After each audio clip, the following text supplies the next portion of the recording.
जा रही है आवाज? बैठिए।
कहाँ बता रहे थे?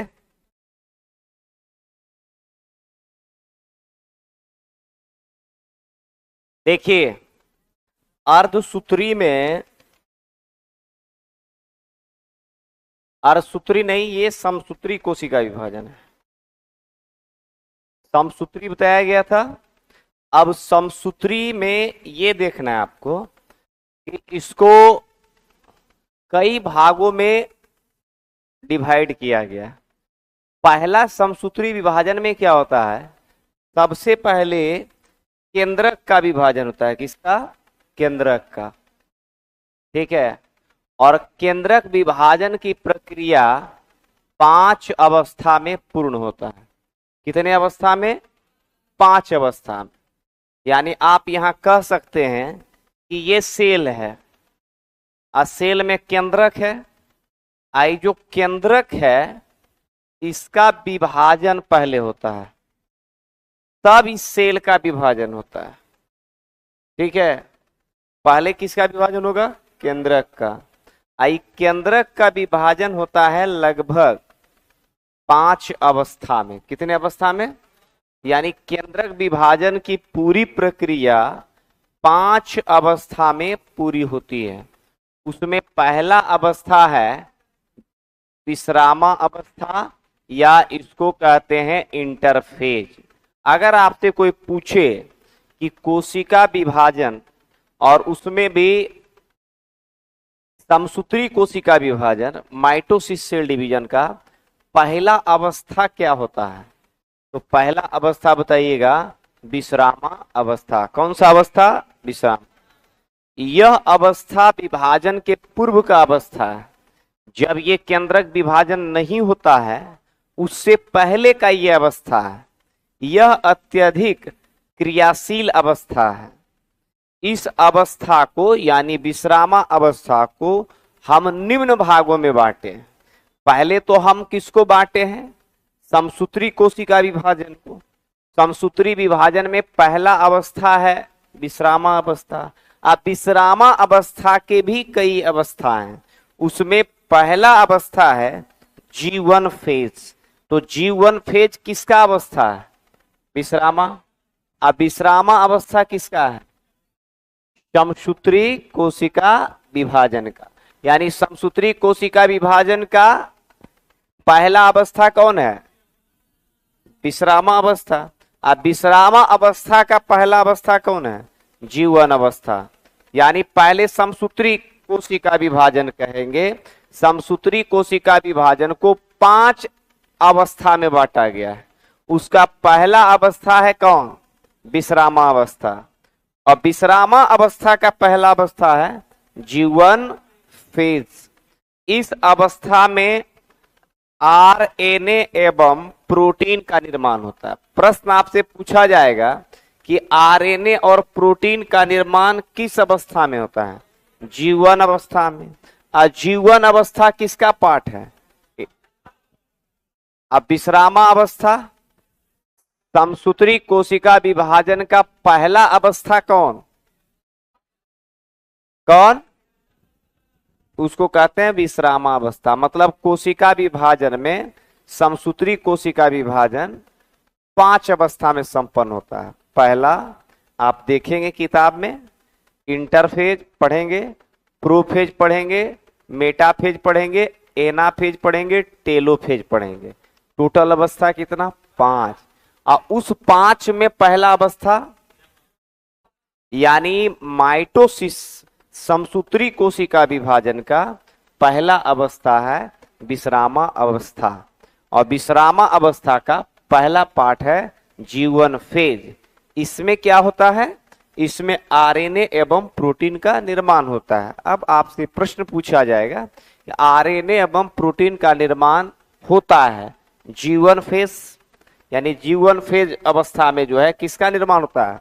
आरएनए एवं प्रोटीन का। और G1 फेज का संबंध किससे है? विरामावस्था से। किससे? विरामावस्था, या इसको इंटरफेज कहते हैं या इसको अंतरावस्था कहते हैं। अब डायरेक्ट पूछ सकता है कि आरएनए एवं प्रोटीन का निर्माण होता है, तो आप विश्रामावस्था भी कह सकते हैं, क्योंकि विश्रामा अवस्था का ही एक पार्ट है कौन? G1 phase. कौन है? G1 phase. अब दूसरा इसमें है विश्रामावस्था का दूसरा फेज है S फेज, यानी विश्रामा अवस्था के 3 फेज हैं, G1 फेज, S फेज और G2 फेज है। कितना है? 3।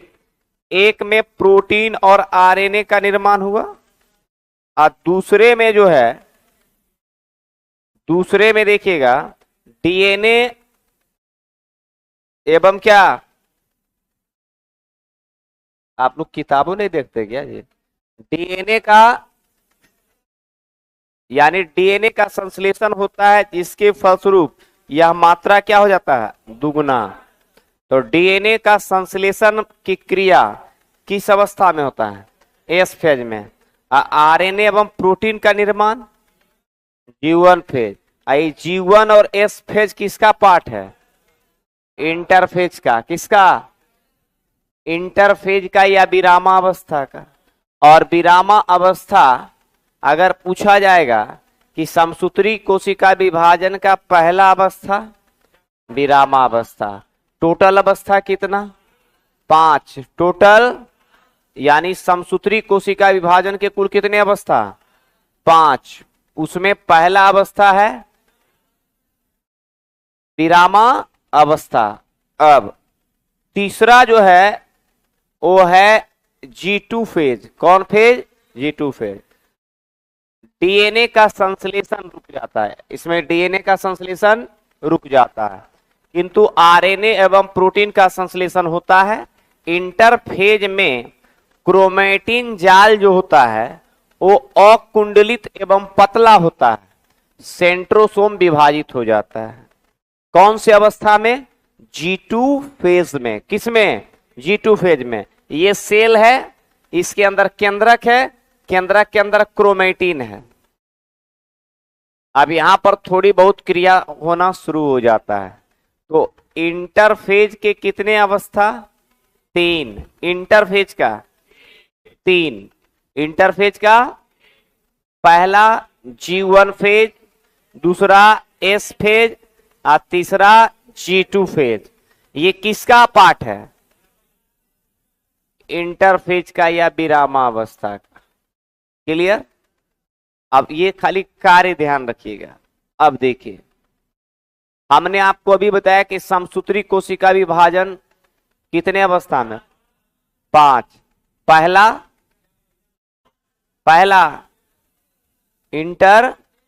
इंटरफेज के कितने अवस्था? इंटरफेज का कितना बेटा? 3। G1 S G2। ये किसका पार्ट है? और दूसरा समसूत्री का कौन है? यानी समसूत्री कोशिका विभाजन का दूसरा अवस्था है प्रोफेज। कौन है? प्रोफेज। अब चलिए, कोशिका के वास्तविक विभाजन की शुरुआत कहां से होती है? प्रोफेज। अगर आपसे प्रश्न पूछा जाए कि कोशिका का वास्तविक विभाजन कहां से होता है, किस अवस्था से होता है? प्रोफेज। कौन सा? प्रोफेज होता है। इसमें क्रोमेटिन जाल छोटे एवं मोटे होकर गुणसूत्र बनते हैं। आपको बताए थे कि इसके अंदर क्रोमेटिन होता है और इसका छोटा छोटा टुकड़ा क्या बन जाता है, गुणसूत्र। तो गुणसूत्र किससे बना, क्रोमेटिन के टूटने के बाद। क्रोमेटिन कहाँ है, केंद्रक के अंदर। और जब यह क्रोमेटिन छोटा छोटा टूट जाए तो इसका छोटा टुकड़ा क्या कहलाएगा, गुणसूत्र। तो देखिए यहां दिया है, क्रोमेटिन जाल छोटे एवं मोटे होकर क्या बनाते हैं, गुणसूत्र। क्रोमोसोम दो अर्ध भाग में बट जाता है। क्रोमोसोम दो अर्ध भाग, आपको हम एक चीज बताए थे कि ये गुणसूत्र है और यहां दो अर्ध भाग में बढ़ जाता है, जिसे सेंट्रोमियर कहते हैं। बताए थे, जिसे क्या कहते हैं, हमने बताया था कि दो गुणसूत्र के बीच में किसका निर्माण होता है, सेंट्रोमियर, यानी उसके ज्वाइंट भाग को क्या कहते हैं, सेंट्रोमियर। देखिए यहां क्या दिया है, दिया है कि क्रोमोसोम दो अर्ध भाग में बढ़ जाते हैं, दोनों भाग एक बिंदु से जुड़ जाते हैं, इस बिंदु को क्या कहते हैं। तो प्रश्न पूछा जाएगा कि गुणसूत्र जो है एक बिंदु से जुड़ा होता है, वह बिंदु क्या कहलाता है, सेंट्रोमियर। तो सेंट्रोमियर किसको जोड़ने का काम करता है, दो गुणसूत्र के बीच वाले पॉइंट को क्या कहते हैं, सेंट्रोमियर। तो सेंट्रोमियर कहां पाया जाएगा, गुणसूत्र में, सेंट्रोमियर गुणसूत्र में। अब पूरी रचना क्रोमेटिड कहलाती है। ये पूरा रचना क्या कहलाता है, क्रोमेटिड कहलाता है। इस अवस्था के अंत में केंद्रक झिल्ली केंद्रिका गायब हो जाती है। केंद्रक झिल्ली और केंद्रिका क्या होता है, गायब। अब बात को पहले समझिएगा, ठीक है। इस अवस्था में क्या होता है कि जो केंद्रक है और केंद्रक झिल्ली, ये क्या हो जाता है, गायब होता है। पहले यहां देखिए, आप एक बार फिर समझिएगा। पूरी रचना क्रोमेटिड कहलाती। इस अवस्था के अंत में, यानी जब प्रोफेज का अवस्था जब अंत होने लगता है तो इसमें केंद्रक झिल्ली गायब हो जाता है और साथ साथ केंद्रिका भी समाप्त हो जाता है। यहां पर कुछ नहीं बचता है। अब देखिए यहां हम आपको थोड़ा सा फिगर से बता रहे हैं। देखिए, एक सेल, दो सेल, तीन सेल, चार सेल, पांच सेल, ठीक है। इसमें केंद्रक है, इसमें भी केंद्रक है। पहले बात समझिएगा, ये इंटरफेज है, आई से इंटर, पी से प्रोफेज है, एम से मेटाफेज, ए से एनाफेज और टी से टेलोफेज। तो हमको आप ये बताइए कि इसमें पहला अवस्था कौन है, दूसरा अवस्था, तीसरा, चौथा, पांचवा, सबसे लास्ट अवस्था कौन है, टेलोफेज। इसमें केंद्रक का कुछ नहीं होता है, ये प्रारंभिक अवस्था है। कौन, इंटरफेज। इस अवस्था में ये जो केंद्रक है, ये केंद्रक झिल्ली क्या हो जाता है, गायब हो जाता है। केंद्रक झिल्ली क्या हो गया, गायब। आप जान रहे हैं कि जब गायब हो गया तो यहां पर क्या बनेगा, तो यहां पर आप याद रखिएगा, एक केंद्रक झिल्ली गायब हो गया। केंद्रक है, यहां केंद्रक झिल्ली केंद्रिका गायब। अब यहां क्या बना, तो यहां जो है छोटा छोटा टुकड़ा गुणसूत्र बन गया। छोटा छोटा टुकड़ा क्या बना, गुणसूत्र, ठीक है। यानी यहां पर गुणसूत्र का निर्माण हो गया, ठीक है। अब मेटाफेज में क्या होता है, मेटाफेज अवस्था में ये जो गुणसूत्र बीच में आपको दिख रहा है, ये क्या होता है, ये बात समझिएगा पहले, ठीक है। ये गुणसूत्र यहां से एक पतला पतला रेशा निकलता है। ध्रुव ये सेल है, ये पोल कहलाया नॉर्थ, और ये साउथ पोल। इधर से भी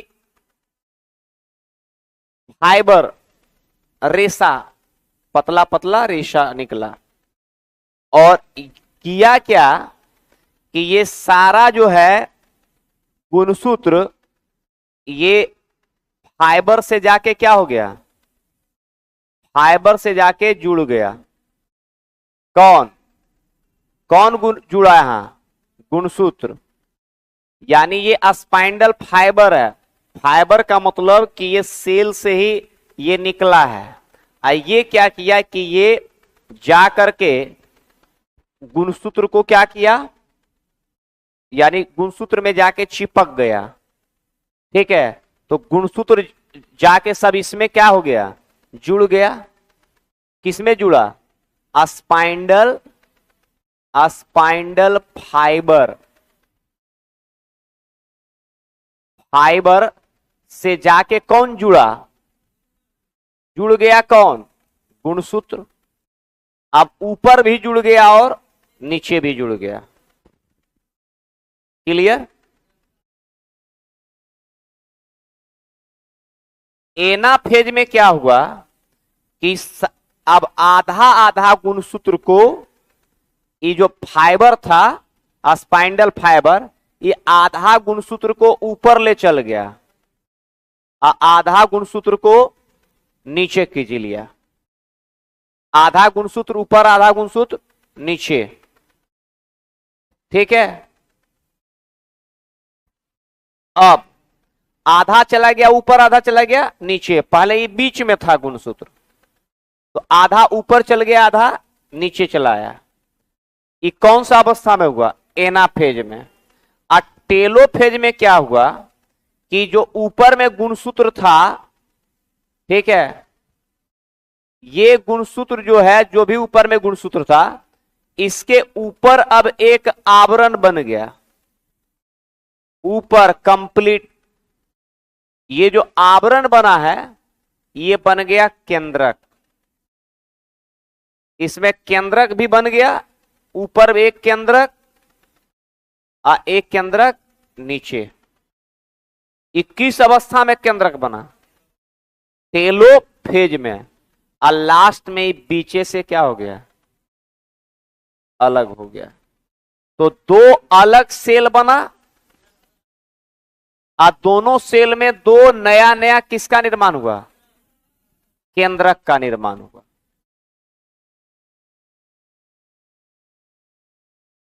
तो प्रश्न पूछेगा आपसे,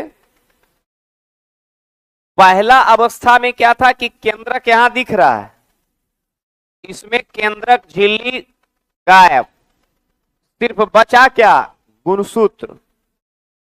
गुणसूत्र बना है डीएनए और प्रोटीन का। अब ये गुणसूत्र देखिए यहां दिख रहा है। अब इसके नॉर्थ पोल साउथ पोल से एक स्पाइंडल फाइबर रेशा, जब हमको किसी चीज को निकालना रहेगा कुआं से, तो हमको कुछ सहारा लेना पड़ेगा ना। आमे तोड़ना है तो हम लग्गी लेंगे, लेंगे ना, या किसी को खींचना है तो रस्सी लेंगे, लेंगे ना।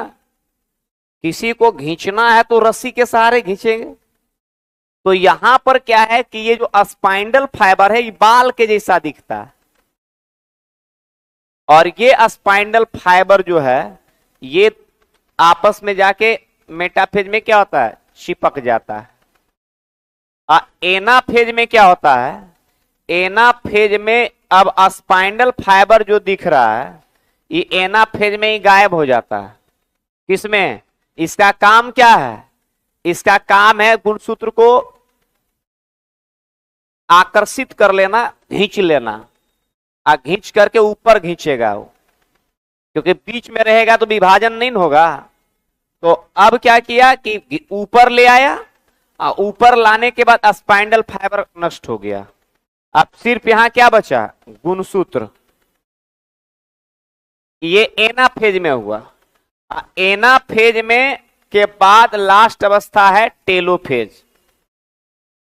टेलोफेज में क्या हुआ कि गुणसूत्र के ऊपर एक आवरण बना, इसको कहते हैं केंद्रक झिल्ली। और जब केंद्रक झिल्ली बन गया तो किसका निर्माण हो गया? केंद्रक का। तो एक केंद्रक ऊपर में बना, एक केंद्रक नीचे में। अब बीच से दो भाग में ही बट गया और दो कोशिका का, नए कोशिका का निर्माण हुआ। इसमें दो नए केंद्रक का भी निर्माण हो गया। इस तरह से प्रश्न आपसे पूछा जाएगा, ठीक है, कि केंद्रक और केंद्रिका का निर्माण किस अवस्था में होता है? टेलोफेज में। केंद्रक और केंद्रिका का निर्माण टेलोफेज में। केंद्रक और केंद्रक झिल्ली गायब किस अवस्था में हो गया? प्रोफेज में। प्रोफेज में। इस तरह से टोटल कितनी अवस्था है? 5। पहला अवस्था इंटरफेज, दूसरा, तीसरा, चौथा, पांचवा। दो नए सेल का निर्माण किस अवस्था में होता है? दो नए सेल का निर्माण टेलोफेज। दो नए केंद्रक का निर्माण टेलोफेज। केंद्रक झिल्ली गायब प्रोफेज में। किसमें? प्रोफेज में। गुणसूत्र का निर्माण प्रोफेज। गुणसूत्र का निर्माण क्रोमेटिन टूटा किस अवस्था में? प्रोफेज में। प्रोफेज में टूट गया। अब मेटाफेज में स्पाइंडल फाइबर से चिपक रहा है। नहीं बात समझे? हाँ, अब देखिए यहां मेटाफेज देखिए। इस अवस्था में तुर्क धागे का निर्माण होता है। तुर्क धागे का मतलब स्पाइंडल फाइबर निर्माण हो गया किसमें? मेटाफेज में निर्माण। अब देखिए क्या आपसे प्रश्न पूछेगा, पूछ देगा कि स्पाइंडल फाइबर का निर्माण किस अवस्था में होता है? इस प्रकार क्रोमोसोम अपने सेंट्रोमियर द्वारा धागों के बीच में आकर क्या होता है? जुड़ जाता है। ये धागा है स्पाइंडल फाइबर और इससे कौन जुड़ गया है? गुणसूत्र। कौन जुड़ा? गुणसूत्र जाके जुड़ गया। ठीक है, आकर जुड़ जाता है। यह विभाजन में 2 से 10 मिनट का समय लगता है। इसमें कितना लगता है? 2 से 10 मिनट का समय लगता है। किसमें? मेटाफेज में। तो स्पाइंडल फाइबर से गुणसूत्र जाके क्या जाता है? चिपक जाता है। एनाफेज चौथा अवस्था। यह अवस्था सबसे छोटी अवस्था होती है। विभाजन 2 से 3 मिनट होता है, समाप्त हो जाता है। इस अवस्था में सेंट्रोमियर 2 भागों में विभाजित हो जाता है। प्रत्येक गुणसूत्र में दोनों क्रोमेटिड सेंट्रोसोम का विभाजन के कारण अलग अलग हो जाते हैं। गुणसूत्र अब ध्रुवों की ओर क्या होता है? चला जाता है। गुणसूत्र कहां चला गया? ध्रुव की ओर चला गया। कौन? गुणसूत्र। पहले चिपका, उसके बाद गुणसूत्र ऊपर चला गया क्योंकि उसको खींच लिया, ऊपर चला गया गुणसूत्र। ये गुणसूत्र ऊपर ध्रुव के पास किस अवस्था में गया? एनाफेज में।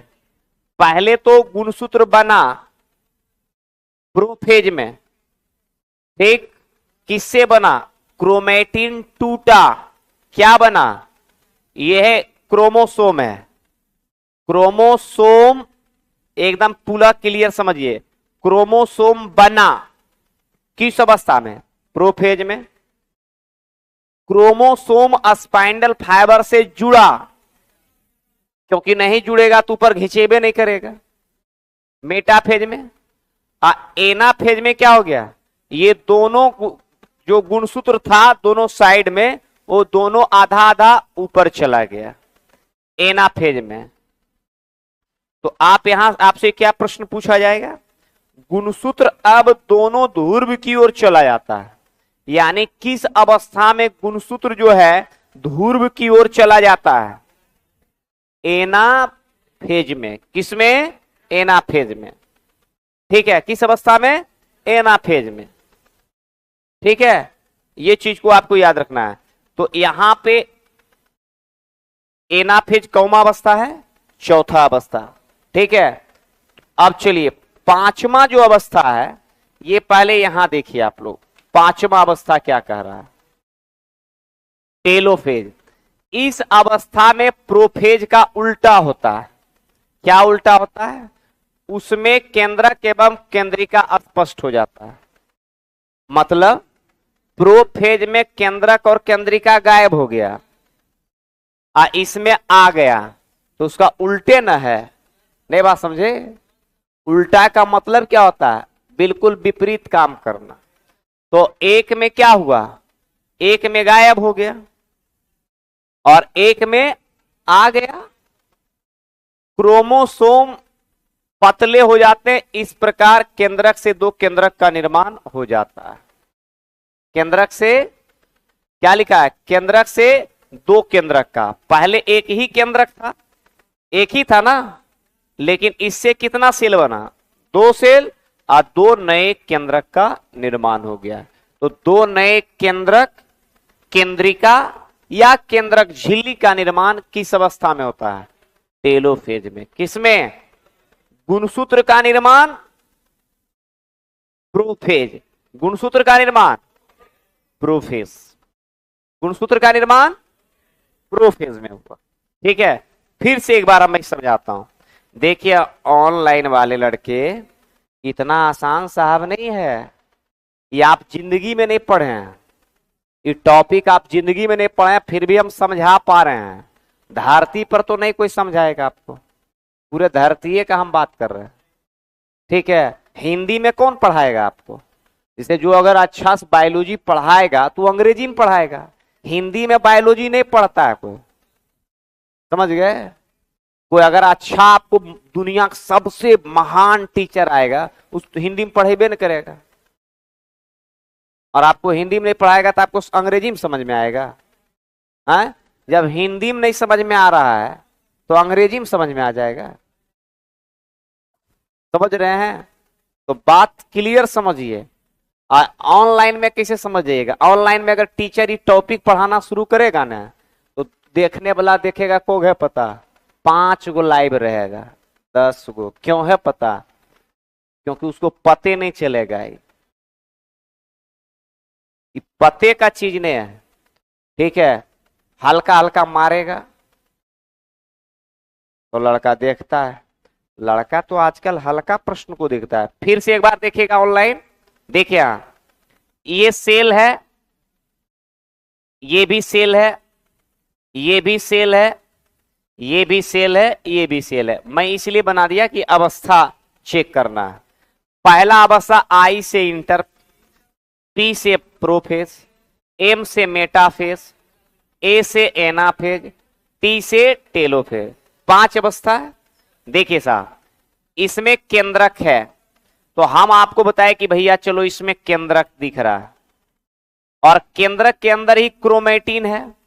क्योंकि आपको जब हम सेल पढ़ा रहे थे तो हम पूरा पढ़ाए हैं आपको कि केंद्रक है, केंद्रक के अंदर क्रोमेटिन है, क्रोमेटिन जब टूट जाएगा तो उसका छोटा टुकड़ा गुणसूत्र कहलाता है। क्या कहलाता है? गुणसूत्र। अब इस अवस्था में कुछ नहीं होता है, ये प्रारंभिक अवस्था है। दूसरा जब अवस्था शुरू होता है तो यहां पर क्या होता है कि यहां पर जो केंद्रक है, जैसे ये केंद्रक है मान के चलिए, और केंद्रक के अंदर जो क्रोमेटिन है, ये सब टूट टूट के क्या होता है? छोटा छोटा टुकड़ा में बन जाता है। तो यहां पे ये टूट गया, और टूट करके क्या हो गया? पूरा का पूरा छोटा छोटा टुकड़ा में बट गया, बन गया गुणसूत्र, और ये पूरा केंद्रक वाला ऊपर वाला आवरण जो है पूरा समाप्त हो गया। तो यहां पर जो है, यहां पे ये गायब हो गया, केंद्रक यहां से क्या हो गया? गायब। अब यहां पर सिर्फ क्या बना? यहां पर सिर्फ आप याद रखिएगा कि क्रोमोसोम बचा हुआ है। क्या? क्रोमोसोम। यहां पर सिर्फ गुणसूत्र बचा हुआ है। गुणसूत्र किससे बना?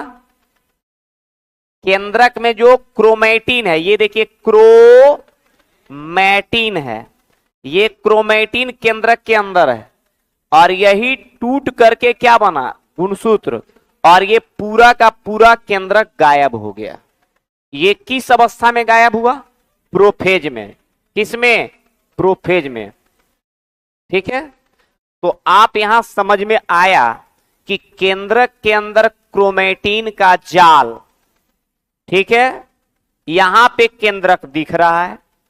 दूसरा जब अवस्था प्रोफेज प्रारंभ होता है तो यहां पे ये क्रोमेटिन टूट जाता है और टूट टूट करके गुणसूत्र बना देता है, और इसके ऊपर जो आवरण था केंद्रक, झिल्ली, केंद्रिका, ये सब क्या हो गया? नष्ट हो गया।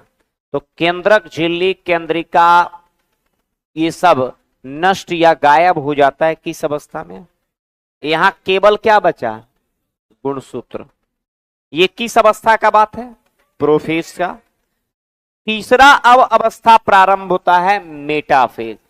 मेटाफेज में हमने आपको बताया कि यहां पर ध्रुव के पास एक पतली पतली रेशा का निर्माण होता है, इसका नाम है स्पाइंडल फाइबर। स्पाइंडल, ठीक है, यहां लिखा हुआ देखिए, है ना, स्पाइंडल फाइबर लिखा हुआ। ये फाइबर इधर भी निकलता है, इधर भी निकलता है, दोनों तरफ निकलता है। अब गुणसूत्र का संरचना कैसा होता है? ऐसा होता है ना, और यहां सेंट्रोमियर है। तो होता क्या है कि पूरा गुणसूत्र यहां जाके क्या हो गया? चिपक गया, यानी इसका सेंट्रोमियर यहां जुड़ गया। ठीक है, जुड़ गया, गुणसूत्र यहां भी जुड़ गया। किससे जुड़ा? स्पाइंडल फाइबर से। तो स्पाइंडल फाइबर यानी प्लस, जुड़ने का मतलब प्लस, यानी स्पाइंडल फाइबर से कौन जुड़ गया? गुणसूत्र जुड़ गया। अब ये किस अवस्था का बात है? मेटाफेज का। एनाफेज में क्या हुआ? एनाफेज में अब ये गुणसूत्र क्या हो गया? पूरा चला गया एकदम। अब चला गया ये आधा आधा ध्रुव के पास चला गया। ये ध्रुव है, ये दक्षिणी ध्रुव है, ये उत्तरी ध्रुव है, यानी ध्रुव के पास चला गया। आधा गुणसूत्र ऊपर, आधा गुणसूत्र नीचे। ठीक है, और जो टेलोफेज अवस्था था उसमें क्या हुआ कि जो यहां पर गुणसूत्र मौजूद है इसके ऊपर एक आवरण बन गया, इसके ऊपर एक आवरण बन गया, और ये आवरण क्या कहलाया? केंद्रक। क्या कहलाया? केंद्रक। केंद्रक बन गया। तो गुणसूत्र के ऊपर क्या बना? केंद्रक बन गया। गुणसूत्र के ऊपर केंद्रक, आइए दो भाग में बट गया और दो नए सेल का निर्माण हो गया, दो नए कोशिका का निर्माण हो गया। इस तरह से सेल डिवीजन का प्रक्रिया अंततः लास्ट कहां होता है? टेलोफेज में। प्रश्न आपसे पूछा जाएगा कि जो माइटोसिस कोशिका विभाजन होता है उसका लास्ट अवस्था कहां संपन्न होता है? टेलोफेज। और प्रारंभिक अवस्था कहां शुरू होता है? इंटरफेज। किस अवस्था में गुणसूत्र का निर्माण होता है? प्रोफेज। किस अवस्था में गुणसूत्र स्पाइंडल फाइबर से जुड़ जाता है? मेटाफेज। किस अवस्था में गुणसूत्र दोनों आधा आधा ध्रुव के पास चला जाता है? एनाफेज। किस अवस्था में गुणसूत्र के ऊपर एक आवरण यानी केंद्रक का निर्माण हो जाता है? टेलोफेज। किस अवस्था में दो नए नए सेल का निर्माण हो जाता है? टेलोफेज। इस तरह से पूरा विभाजन कितने भागों में संपन्न हुआ? 5। कितने भागों में? 5 भागों में। क्लियर हुआ? अब तो किसी तरह प्रश्न पूछा जाएगा। प्रश्न क्या पूछेगा, इससे बाहर क्या पूछेगा? आप बात समझ गए? जैसे भी होगा इससे, और उसमें रेलवे में तो उतना कुछ है ही नहीं, आप आसानी से बना देंगे। आप बात समझ गए? हाँ हाँ, इसमें अब सबसे बड़ा अवस्था पूछा जाएगा और सबसे छोटा अवस्था। तो सबसे छोटा अवस्था कौन है? एनाफेज। सबसे छोटा अवस्था एनाफेज और सबसे बड़ा अवस्था प्रोफेज। ठीक है, बस यही याद रखना है। दो अवस्था है, एक सबसे बड़ा और एक सबसे छोटा। ठीक है, यहां तक क्लियर हुआ? ये लाइनअप क्लियर हुआ? 1 2 3 4 5 क्लियर हो गया। ये डिवीजन कहलाता है माइटोसिस कोशिका विभाजन। अब देखिए यहां पर जब दो नया नया सेल बना तो इसमें गुणसूत्र भी कितना होगा? जितना इस सेल में था उतना ही इस सेल में होगा और उतना ही इस सेल में होगा। यानी माइटोसिस कोशिका विभाजन में एक कोशिका से कितना कोशिका बनेगा? 2। एक कोशिका से 2। और गुणसूत्र कितना कितना? पूरा पूरा। यानी जो मदर सेल है, मदर सेल में अगर आप याद रखिएगा मदर सेल में 46 है तो पुत्री कोशिका में भी गुणसूत्र कितना जाएगा? 46। कितना जाएगा? 46 जाएगा। क्या क्लियर हो गया? ये आपका था कौन सा डिवीजन? ये था माइटोसिस। कौन था? माइटोसिस। कल बता देंगे मियोसिस। नहीं बात समझे? कल का काम रहेगा मियोसिस सेल डिवीजन। देखिए यहां देखिए एक बार, देखिए देख रहे हैं? देखिए अब यहां फिगर देखिए, ये पहला अवस्था है इंटरफेज दिख रहा है, ये दूसरा अवस्था है प्रोफेज। ठीक है, तीसरा में देखिए स्पाइंडल फाइबर है। देखिए स्पाइंडल फाइबर जुड़ा हुआ है, जुड़ा है ना, इधर से भी जुड़ा है इधर से भी जुड़ा है। चौथा अवस्था में इसको खींच रहा है ऊपर, एनाफेज में ऊपर की ओर खींच लिया। यहां से सिकुड़न शुरू हो गया। सिकुड़न कहां से शुरू हुआ? बीच से। सिकुड़न कहां शुरू हुआ? क्योंकि दो भाग में बांटना है ना। जब हमें किसी वस्तु को दो भाग में बांटना है समानांतर तो हमको बीच से काटना पड़ेगा। एक सेव है दो भाग में काटेंगे, बीच से काटना पड़ेगा। तो देखिए इसका बीच यहां है, दो भाग में अभी ये धीरे धीरे कट रहा है। अब पांचवा जो अवस्था होता है इसमें दोनों अलग अलग हो जाता है। ये कौन अवस्था है? टेलोफेज। कौन अवस्था है? टेलोफेज है। इस तरह से टोटल देखिए अवस्था है interphase, prophase, metaphase, anaphase, telophase. Just like इसी तरह का अवस्था मियोसिस में होता है। किस में होता है? मियोसिस में होता है। इसमें क्लियर है? जिसको फोटो लेना है ले लीजिएगा, दिया हुआ है ना। तो ऐसे भी समझ में आ ही गया होगा। ठीक है, बस देखिए सेल पढ़ाए थे पहला तो इंट्रोडक्शन में 4 क्लास सेल हुआ था, उससे आपको बहुत चीज मिल जाएगा। ठीक है।